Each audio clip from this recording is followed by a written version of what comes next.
नमस्कार दोस्तों, मैं कृष्ण कुमार फंडामेंटल रीडर्स में आपका स्वागत करता हूं। न्यूट्रिएंट मैनेजमेंट की अगली कड़ी में है न्यूट्रिएंट यूज इफिशिएंसी।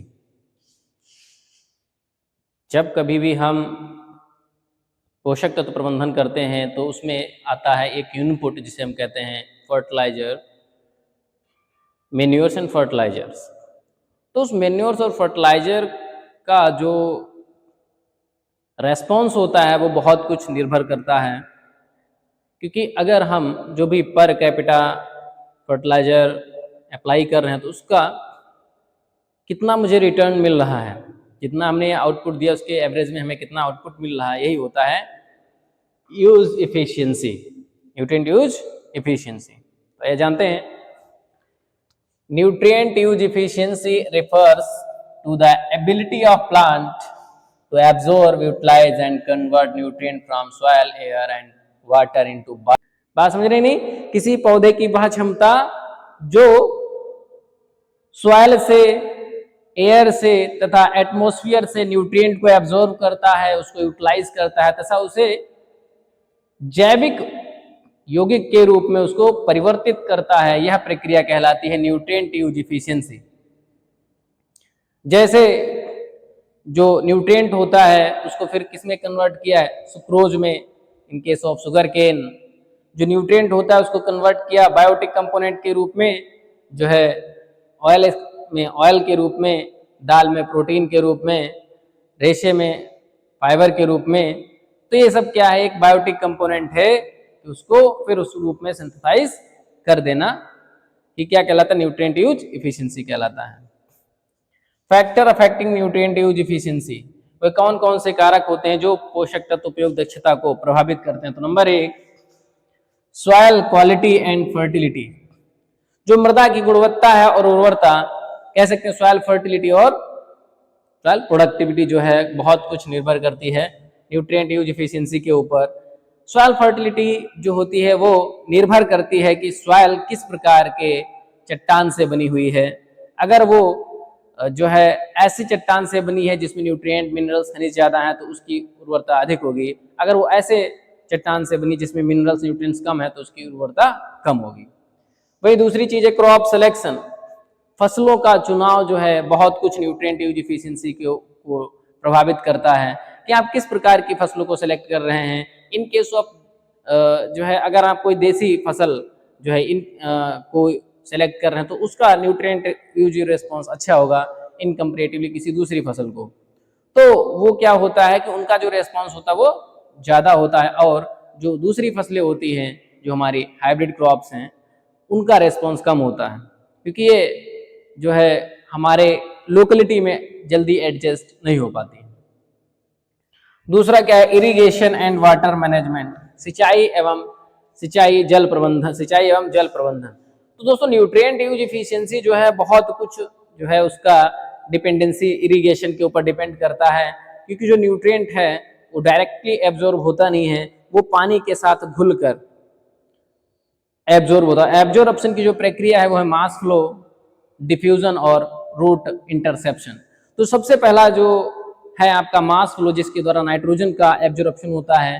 दूसरा डिफ्यूजन, जिसके द्वारा जो है फास्फोरस और पोटास का एब्जॉर्प्शन होता है। तीसरा है आपका रूट इंटरसेप्शन, जिसके द्वारा ना के बराबर न्यूट्रिएंट या नगण्य कह सकते हैं उसकी सहभागिता ना के बराबर होती है। लेकिन इन तीनों प्रोसेस में जो है पानी की बहुत ज़्यादा रिकमेंडेशन होती है, पानी जो मॉइस्चर है बहुत ज़्यादा आवश्यक होता है। इसलिए न्यूट्रिएंट यूज इफिशिएंसी को बहुत कुछ इरिगेशन वाटर मैनेजमेंट प्रभावित करता है। अगर हमने बहुत ज़्यादा जल प्रबंधन कर ली, मतलब बहुत ज़्यादा पानी दे दिया, तो भी हमारी फसलों को उसका न्यूट्रिएंट यूज इफिशिएंसी को प्रभावित करेगा।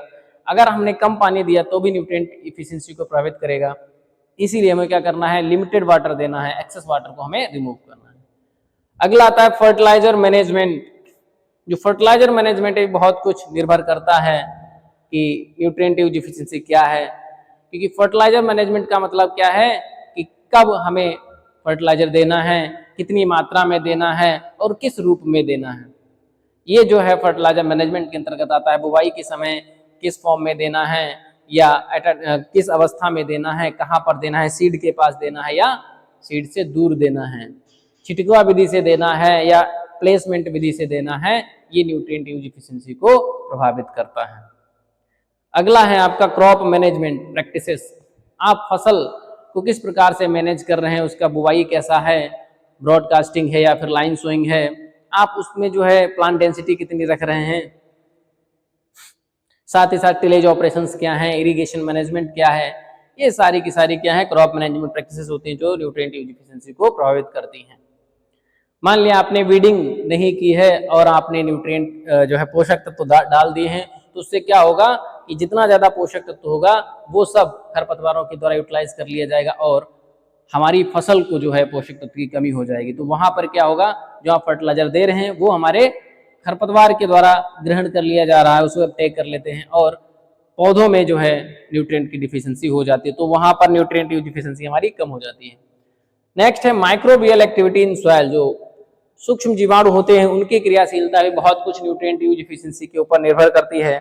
चूंकि जो मिनरलाइजेशन की प्रक्रिया है वो जो है सूक्ष्म जीवाणुओं के द्वारा ही पूरी होती है।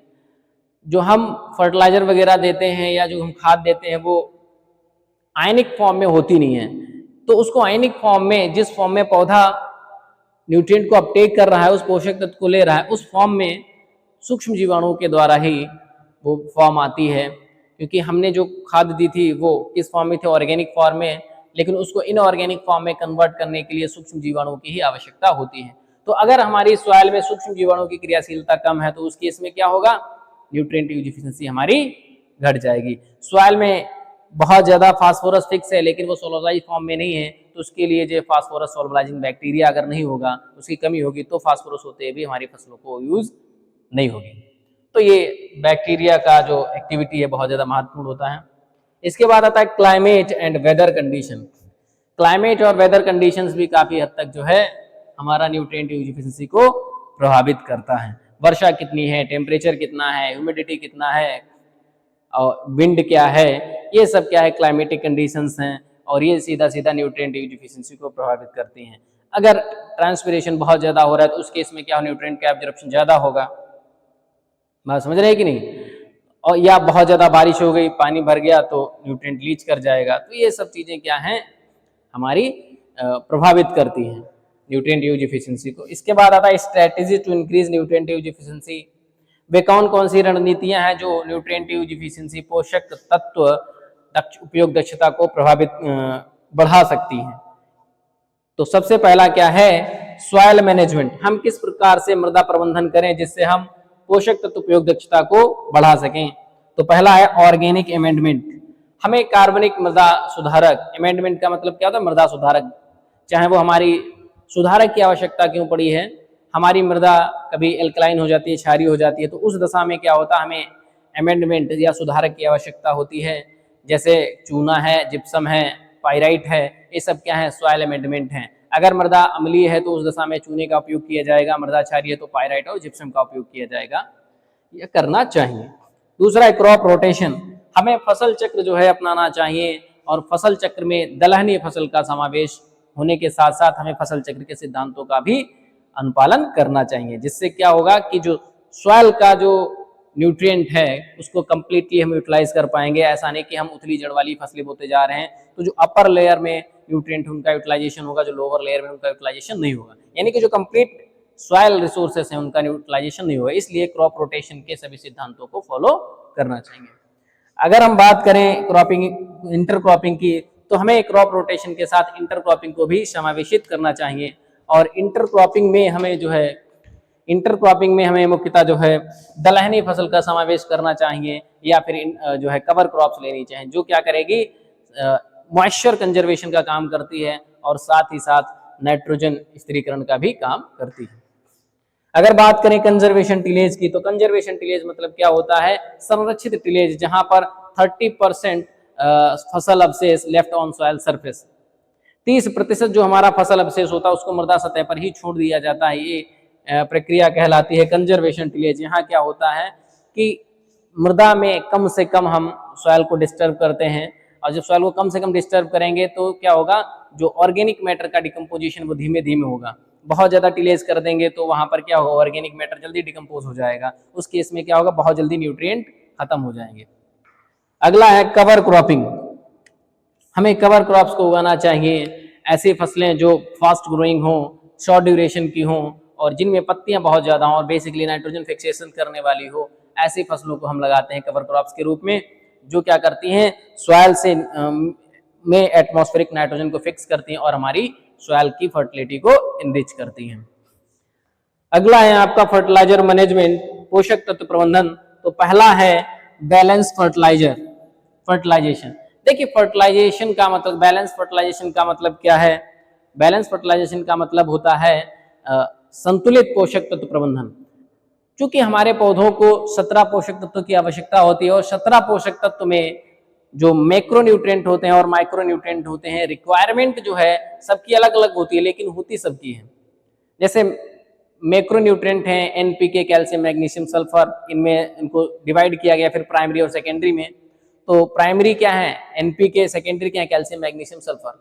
तो इनकी जो आवश्यकता होती है बहुत ज्यादा होती है, एनपीके की और कैल्शियम मैग्नीशियम की कम होती है, जबकि माइक्रो न्यूट्रिएंट की बहुत ही कम आवश्यकता होती है, लेकिन आवश्यकता सभी की होती है। तो उचित अनुपात और उचित मात्रा में पोषक तत्व प्रबंधन करना ही क्या कहलाता है? बैलेंस फर्टिलाइजेशन कहलाता है या संतुलित उर्वरक कहलाता है, पोषण कहलाता है। इसके बाद क्या, ऑर्गेनिक फर्टिलाइजर।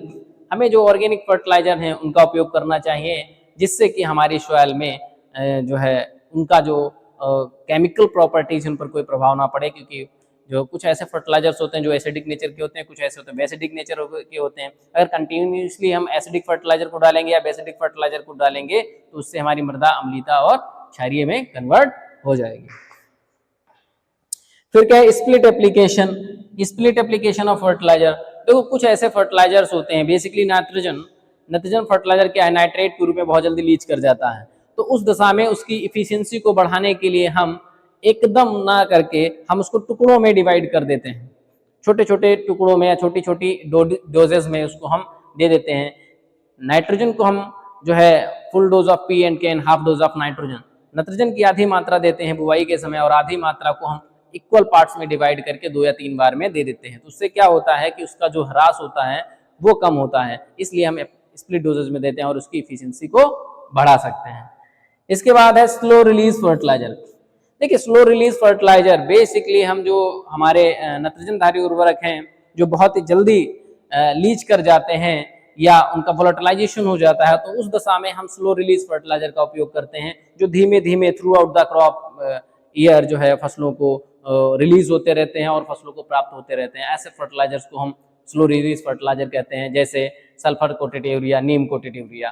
ठीक है, इसके बाद आता है आपका प्री सीजन एग्रीकल्चर टेक्निक्स। देखो प्री सीजन एग्रीकल्चर टेक्निक्स दो चीजों को निर्भर करता है। इसे हम वेरिएबल रेट टेक्नोलॉजी भी कहते हैं, या हम इसको जो है टेम्पोरल स्पेशियल अरेंजमेंट होता है। टेम्पोरल स्पेशियल अरेंजमेंट का मतलब क्या है कि समय और स्थान की विविधता के आधार पर ही हम क्या करते हैं, न्यूट्रिएंट मैनेजमेंट करते हैं। ऐसा जरूरी तो नहीं है कि हमारी पूरी सॉइल में न्यूट्रिएंट की डिफिशियंसी हो, ऐसा जरूरी तो नहीं है कि पूरी सॉइल में ही जो है भरपूर मात्रा हो। तो जहां पर हमें डायग्नोस करके हम वहां पर पहचान लेते हैं कि यहाँ पर न्यूट्रिएंट की कमी है, इस पौधे को न्यूट्रिएंट की कमी हो, तो उस पर्टिकुलर न्यूट्रिएंट को उस पर्टिकुलर स्पॉट पर ही हम न्यूट्रिएंट मैनेजमेंट करते हैं, इंटायर फील्ड पर न्यूट्रिएंट मैनेजमेंट नहीं करते हैं। तो यही होता है हमारा क्या, प्री सीजन एग्रीकल्चर टेक्निक्स, परिशुद्ध खेती। फिर एक क्रॉप मैनेजमेंट प्रैक्टिसेस भी, कौन कौन सी फसल पद्धतियां होती हैं जिसके द्वारा हम न्यूट्रिएंट यूज एफिशिएंसी को बढ़ा सकते हैं। तो पहला क्या है, choice high nutrient use efficiency crop varieties. हमें ऐसी फसल प्रजातियों को सिलेक्ट करना होगा जो न्यूट्रिएंट यूज एफिशिएंसी को बढ़ा सकती है। दूसरा क्या है, ऑप्टिमाइज प्लांट डेंसिटी। हमको क्या करना है, प्लांट डेंसिटी को भी ऑप्टिमाइज करना है, इतना प्लांट डेंसिटी रखना है जिससे हमारी न्यूट्रिएंट एफिशिएंसी बढ़ी रहे। पौधों को बहुत ज्यादा नहीं करना है, ना ही बहुत कम रखना है, जो ऑप्टिमम प्लांट पॉपुलेशन उसको मेंटेन करना है। एरिया अपॉन स्पेसिंग से हम क्या कर सकते हैं, प्लांट पॉपुलेशन को निकाल सकते हैं।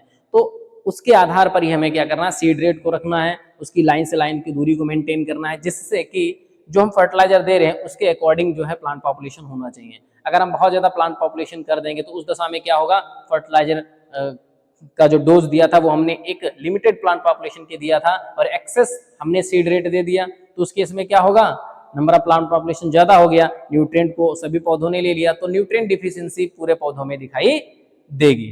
तो उससे क्या होगा, हमारे पौधे की ग्रोथ रुक जाएगी, कम हो जाएगी और जो इफिशियंसी होगी न्यूट्रिएंट यूज इफिशियंसी वो भी हमारी कम हो जाएगी। इसके बाद बात करें कंट्रोल पेस्ट एंड डिजीजेस, तो ये भी न्यूट्रिएंट यूज इफिशियंसी को कम करती है। हमें क्या करना चाहिए, मॉनिटर करते रहना चाहिए रेगुलर इंसेक्ट और डिजीज, क्योंकि इंसेक्ट और डिजीज जब कभी आते हैं तो वो सीधा सीधा जो अपटेक पोर्शन होता है, अपटेक मैकेनिज्म होता है न्यूट्रिएंट का, वो प्रभावित होता है, उससे हमारी न्यूट्रिएंट यूज इफिशियंसी प्रभावित हो जाती है। अगर हम बात करें यूज ऑफ ग्रोथ प्रोमोटर्स, जो भी हमारे ग्रोथ प्रोमोटर्स हैं, हार्मोन है, एमिनो एसिड्स हैं, इनका उपयोग करना चाहिए हमें, जिससे हमें क्या होता है न्यूट्रिएंट यूज इफिशियंसी को हम बढ़ा सकते हैं। जिब्रेलिक एसिड है या Na है, इसका उपयोग हमें करना चाहिए। इसके बाद है वाटर मैनेजमेंट। तो दोस्तों वाटर मैनेजमेंट जैसा कि मैंने अभी पहले बताया था, जल प्रबंधन जो है बहुत इंपॉर्टेंट होता है न्यूट्रिएंट यूज इफिशियंसी को बढ़ाने के लिए, क्योंकि न्यूट्रिएंट्स क्या होते हैं, सीधा सीधा वाटर के साथ सोलेबल होके ही पौधों को प्राप्त होते हैं, थ्रू द वाटर एब्जॉर्प्शन ये क्या होते हैं, पौधे को प्राप्त होते हैं। तो इसमें ड्रिप इरिगेशन है, तो ड्रिप इरिगेशन में क्या कर सकते हैं हम, जैसे हम फर्टिगेशन करते हैं तो फर्टिलाइजर के साथ जब हम फर्टिलाइजर जो है इरिगेशन के साथ देंगे तो वो फर्टिगेशन कहलाता है। तो उस दशा में क्या होगा कि जो डिस्ट्रीब्यूशन है न्यूट्रिएंट का वो यूनिफॉर्म होगा और पौधों के द्वारा आसानी से यूटिलाइज कर लिया जाएगा। दूसरा है मल्चिंग। देखो मल्चिंग में क्या होता है, सीधा सीधा ये क्या करता है, मल्च एक बैरियर के रूप में काम करता है। किसी भी पदार्थ के द्वारा जब हम सॉइल को कवर कर देते हैं तो क्या होता है, जो मृदा नमी होती है वो संरक्षित हो जाती है, क्योंकि जो इवेपोरेशन होता है वो हमारा रुक जाता है। तो मृदा नमी का संरक्षण जब हम कर देंगे तो सीधा सीधा क्या होगा, पोषक तत्वों का अवशोषण आसानी से हो जाएगा और न्यूट्रिएंट यूज इफिशियंसी को बढ़ाने में सहायक होगा। फिर selection of crop and crop for water efficiency, ऐसी फसलों को हमें सेलेक्ट करना चाहिए जो वाटर इफिशियंसी को बढ़ा सकती है। सीधी सी बात है, वाटर इफिशियंसी बढ़ेगी तो न्यूट्रिएंट यूज इफिशियंसी हमारी आल्सो इंक्रीज हो जाएगी। ठीक है, इसके बाद क्या है, वाटर हार्वेस्टिंग। देखो जहां रेनफेड एरियाज हैं, जहां पानी जो है बहुत ही अनसर्टेन बारिश होती है या अनएडिक्वेट इवन डिस्ट्रीब्यूशन ऑफ रेनफॉल होता है, तो उस दशा में क्या है, हमें वाटर हार्वेस्टिंग करनी चाहिए। ठीक है, arid and semi arid regions में क्या है, हमको वाटर हार्वेस्टिंग करनी चाहिए, जहां हमें फसलों को बचाने के लिए लाइफ सेविंग इरिगेशन के रूप में हमें सिंचाई करनी पड़ती है। तो उस दशा में वाटर हार्वेस्टिंग एक इंपॉर्टेंट फैक्टर है न्यूट्रिएंट यूज इफिशियंसी को बढ़ाने के लिए। आगे चलते हैं, माइक्रोबियल इनहेंसमेंट। सीधी सी बात है, जो भी फसलों में हमारे जैविक क्रियाएं होती हैं वो सूक्ष्म जीवाणुओं के द्वारा ही होती हैं, तो उनका हमारे सॉइल में होना बहुत आवश्यक है। तो कैसे हम सूक्ष्म जीवाणुओं की क्रियाशीलता को बढ़ाएंगे? Number 1, inoculate soil with beneficial microbes. हमें सॉइल में जो है बेनिफिशियल माइक्रोब्स को इनोकुलेट करना चाहिए, उनकी संख्या को बढ़ाना चाहिए। जैसे जीवामृत है, घन जीवामृत है, इनका उपयोग करने से जो बैक्टीरिया है, फंजाई है, एक्टिनोमाइसीटीज हैं, इनकी संख्या बहुत आयत से बढ़ जाती है। तो इनका उपयोग हमें करते रहना चाहिए, जिससे सूक्ष्म जीवाणु की संख्या बढ़ती है। Add organic matter, use microbial based fertiliser, जैसे आपका बायो फर्टिलाइजर है, ठीक है, जोटोबैक्टर है, राइजोबियम है, एजोला है, एनाबीना है, साथ ही साथ आपका बीजीए है, ब्लू ग्रीन एल्गी है, इनका उपयोग करते रहना चाहिए, जिससे क्या होगा, ये माइक्रोबियल एक्टिविटी को इंक्रीज करते हैं। अब आते हैं हम benefits of increase nutrient use efficiency. Nutrient use efficiency को बढ़ाने के क्या लाभ होते हैं? तो number 1, improve yield and quality. सबसे जो पहली बात होती है कि अगर हमारी फसलों को पोषण अच्छा होगा तो सीधा सीधा क्या होगा, उसकी उपज में वृद्धि होगी, साथ ही साथ उसकी गुणवत्ता में भी वृद्धि होगी। आगे क्या है, reduce fertiliser pollution, reduce fertiliser application. जब न्यूट्रिएंट यूज इफिशियंसी अच्छा होगा तो सीधा सीधा क्या होगा, फर्टिलाइजर एप्लीकेशन हमारा कम हो जाएगा। ठीक है, और क्या होता है, इंक्रीज सॉइल हेल्थ, जो मृदा का स्वास्थ्य होता है उसमें भी वृद्धि होती है, हमारा मृदा का स्वास्थ्य सुधर जाता है। वाटर कंजर्वेशन, मृदा में जो जल का संरक्षण है वो भी काफी हद तक हो जाता है। इंक्रीज फार्म प्रॉफिटेबिलिटी, दोस्तों फार्म प्रॉफिटेबिलिटी क्या है कि पर इकाई यूनिट से हमें ज्यादा से ज्यादा उत्पादन प्राप्त हो रहा है, तो उस दशा में क्या होगा कि हमने फर्टिलाइजर जो भी दिया उसका समुचित रूप से हमें रिटर्न प्राप्त हुआ है। जो हमने इनपुट दिया तो उसके रूप में आउटपुट के रूप में हमें ज्यादा मिलता है, तो हमें जो अल्टीमेटली जो हमारी फार्म की प्रॉफिट होगी वो बढ़ जाएगी। आगे क्या है, रिड्यूस पोल्यूशन। भाई अगर न्यूट्रिएंट यूज इफिशियंसी हमारी बढ़ रही है, इसका मतलब क्या है, जो पोल्यूशन होगा वो कम होगा। पोल्यूशन का मतलब क्या है कि जो नाइट्रेट है वो लीच कर जा रहा है या वो वोलेटाइलाइज हो जा रहा है, तो उस दशा में जब वो नाइट्रेट फॉर्म में जाएगा तो वो सीधा सीधा क्या करेगा, वो प्रदूषण क्रिएट करता है, और अगर उसको फसल के द्वारा यूटिलाइज कर लिया गया है तो वो प्रदूषण नहीं करेगा।